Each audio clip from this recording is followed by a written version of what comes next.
got done watching Secrets We Keep on Netflix, and I am pissed off.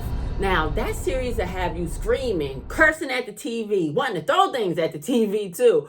But I still rate that series a solid 6.5 over 10. It was good, but it was very unsettling. But today, I just want to go off on a rant. I just want to go off on a tangent about what really pissed me off about this show, okay? But forewarning, there will be spoilers today. So if you have not watched Secrets We Keep on Netflix, save this video and come back after you actually watched it, because you will not know what the hell I'm talking about, okay? So before we get into things too, guys, let me introduce myself if you're new here. My name is Brandy, and I realize that you could be on any channel in the world, but you're right here with me, and I really do appreciate that. So before we kick it off, make sure you like this video and also subscribe to my channel if you do like watching TV show reviews and also movie reviews. So today we're going to kick off with just a quick high level recap. I'm not giving a blow for blow, scene for scene recap, because there was so many details in this whodunit that makes this series really good. And I know I will leave out so many details. So this is going to be a high level recap.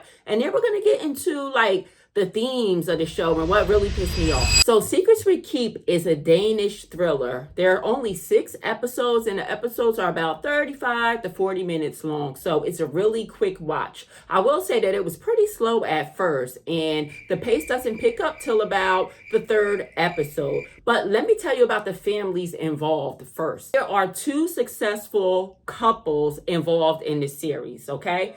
We have Cecilia, her husband Mike, and their son Viggo. Viggo's about 13 years old, okay? They all live in Denmark. They live in a beautiful, wealthy, affluent neighborhood, right? And they have neighbors. Their neighbors are also a wealthy couple, and their names are Katarina, her husband Rasmus, and their son Oscar. Oscar is also about 13 years old as well, and they live right next to each other. Each of these successful couples has an au pair that lives in a home with them that helps out with the domestic work. So Cecilia, Mike, and Viggo, they have Angel. And Katarina, Rasmus, and Oscar, they have Ruby.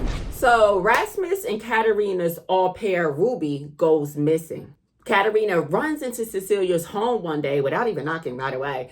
And she says, Ruby is gone. I don't know where Ruby is. Has anybody seen Ruby? So she appears to be in a frenzy that she's really looking for Ruby. And she has no idea where Ruby is, right?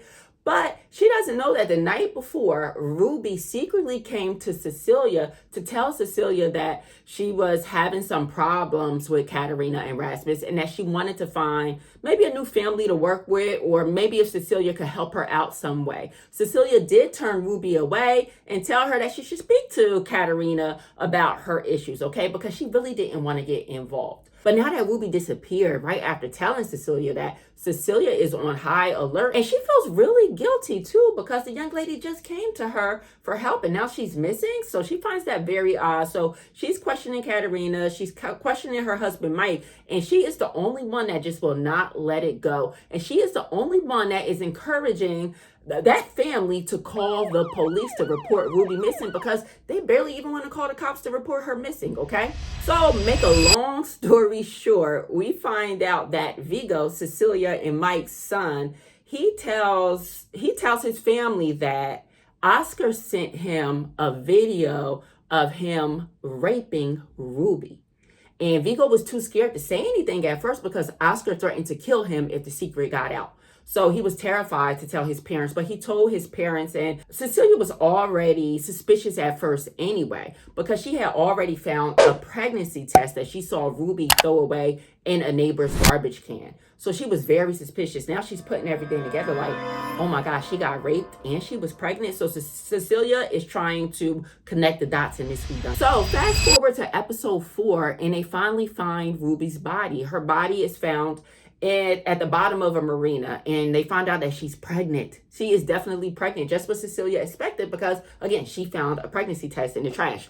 But nonetheless, right, Cecilia seems to be the only one in the community concerned. Even the police don't seem that adamant about pursuing this case, okay? But there is one ambitious cop. She's a newer cop. Her name is Aisha. I actually love Aisha in this show, okay? Because she was not playing with them. She was trying to get answers, trying to get to the bottom of it, but she just didn't have the whole police force behind her that really care, okay? But fast forward again, right, guys? And we see towards the end, Cecilia still, she's very upset. She's in an uproar. She actually even accused her husband of maybe having something to do with it, because previously her husband, many, many years ago, was accused of rape. And, she just threw that back in his face. Like, did you have something to do with it, right? Because he was suspicious. There's some hotel receipts she found. Again, you have to watch this show because there's a lot of small, intricate details that I am just glossing over, right?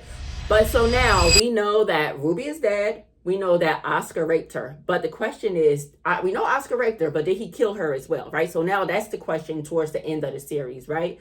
So now Mike, I don't know if I mentioned this, but Mike, Cecilia's husband, is a lawyer, and he actually works for Rasmus, and he represents Rasmus as one of his biggest clients. Big money maker for him, right? So Rasmus is asking him legal advice, like, hey, what am I going to do here? I can't have Oscar being charged for this. This will ruin his future. Like, he's only 13 years old. This will ruin his future if he gets a rape charge under his belt, right? So Rasmus says that Oscar shouldn't be charged for anything because Ruby was an adult. So technically, you could look at it as Ruby sexually assaulted Oscar because Oscar is a minor, since there's no proof of rape, right? But Mike is the father of Vigo, and Vigo, he saw the footage of Oscar actually raping Ruby, right? But Mike and Cecilia, they did not want to put Vigo through the traumatic experience of having him to testify in a trial against his friend, because it would literally be his word against his friend's word, because Katerina had already deleted the footage of the rape, okay? So it was no hardcore evidence. It would just be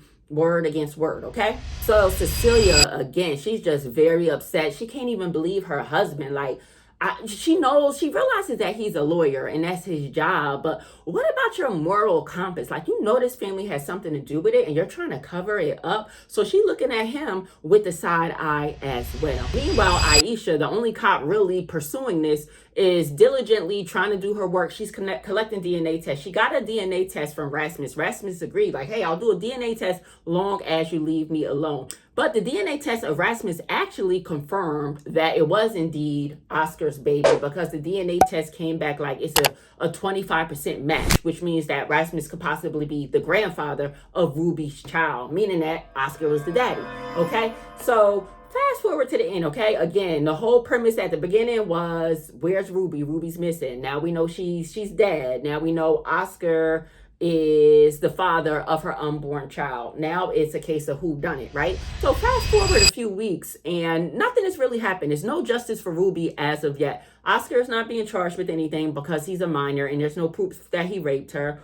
The family isn't being brought up on any charges. Nobody seems to really care. But I will say that Angel, the au pair of Cecilia and Mike, she's really devastated. She really hurts. And even the whole Filipino community seems very hurt by Ruby's death. Rightfully so, okay? But now the only question is, who killed Ruby? So at the end, we see that Oscar, he comes up to Cecilia. And I just want to say, Oscar is so creepy. He will definitely strike again.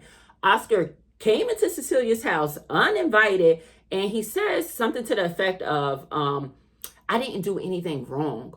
My family hired her to like me. So he was implying that Ruby belonged to him, as if he had access to her body because she worked for the family. So he confessed to Cecilia that, yeah, he did rape her. And he also mentions in that same conversation with Cecilia that his mom got into an argument with Ruby after she found out. Cecilia, you see, that struck a chord with her, because last she spoke with Katerina acted like she didn't speak to Ruby since Ruby left her house the previous night. So the timeline just was not matching up, okay, with what Katerina told Cecilia. So Cecilia goes to Katerina to approach her to ask her questions, right?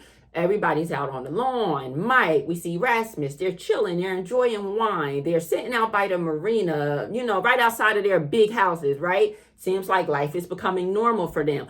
She walks up and they're talking about Oscar going to boarding school just to get away from it all, right? So Cecilia, she approaches Katerina. She's on the deck of the marina.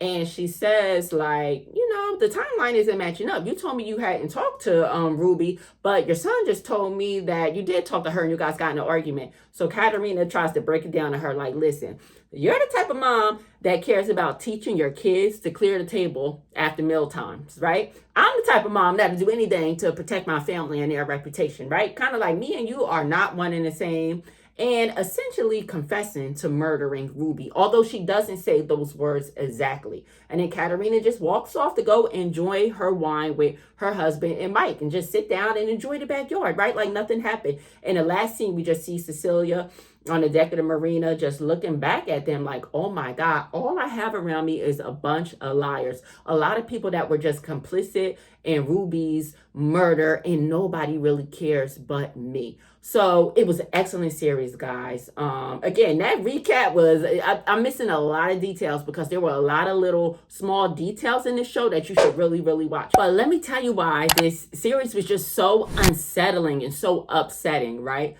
Well, first off, this is a limited series. 9 out of 10, the limited series is not going to have a season 2. So we were left with a lot of questions at the end of the series. Like, there is literally no justice for Ruby. And that was the number one thing that's really upsetting, right? No arrests were made. Oscar didn't face any ramifications whatsoever. He just gets to go off and go to boarding school. And Katerina doesn't even seem like she misses a beat. Like, she just caught a body to protect her son, and she's just going about life as if everything is okay, right? It was also so upsetting how the police did not care to investigate this case. Oh my God, the only one who really cared again was the one police officer, Aisha, but she was newer on the force, so they weren't really taking her seriously, right? But you're obviously going to have cases when you're dealing with obscenely rich people where they're trying to literally get away with murder, but it's up to the cops to dig, and get to the bottom of the case. But they did not care, and it makes you wonder, is this a racial issue? Did they not care because this young lady was from the Philippines and she was not American? Like, why didn't they care to investigate Ruby? And Mike, Cecilia's husband, oh my God, it was so many reasons that I did not like Mike. Let me tell you, first of all, like I mentioned, Mike is a rapist. He was convicted of rape. It was true that he did rape somebody many years ago, right? But if you notice the romantic scenes that he has with his wife, right? He is very aggressive when they're in romantic, intimate situations, right? And I didn't like that for Cecilia at all. It's like Cecilia was just surrounded by rapists. Another thing I didn't like about Cecilia's husband, Mike, is why would he have that conversation with Rasmus and they actually came up with the whole defense that Oscar is a minor and Ruby is the one who inappropriately engaged with sexual contact with him? For Mike to be complicit in that just says a lot about his character, especially when he knew how much it meant to his wife, to get justice for Ruby. I think that was a betrayal to his wife, and I just think that was just a betrayal to him even having his own au pair in his house. Like, wouldn't he want his au pair to have justice if something happened to her? I mean, I just said a lot about Mike's character. One thing that also stuck out to me was, what kind of message was this sending to Vigo, Cecilia and Mike's son, right? Vigo, he sees that his friend got away with rape. I mean, that's horrible, right? To just see somebody get away with that, right?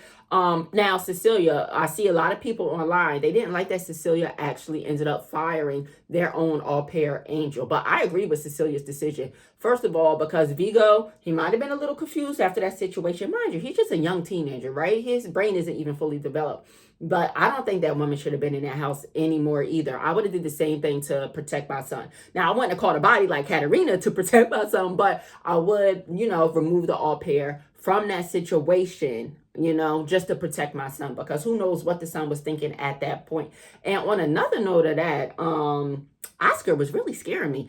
Oscar, I thought he was going to try to rape Cecilia as well. Like, if Oscar is not arrested, which, I mean, he's not arrested, right? This is a limited series. I keep thinking that there's going to be a season 2, but there probably will not be. But since Oscar has not been arrested, I really think he's going to come for Cecilia. Like, the way he used to look at Cecilia, the way he used to pop up on Cecilia, and the way he used to use that drone to film Cecilia, he is very creepy. And for him to get away with raping Ruby, you better believe he's gonna do it again. But all in all, this series will give you like a unsettling feeling, like Adolescence. After I watched Adolescence, that was very unsettling as well. And when we see this young man, Oscar, and the way he talks and the way he feels like he was entitled to Ruby's body, you could tell he's part of that same incel culture as the young man, Jamie, in Adolescence, right? So hopefully this is not becoming like a newer trend. I mean, I know this has been going on forever, men raping women, but for it to be televised so much recently, I don't know, it's very disturbing. And maybe I need to watch what media I consume, because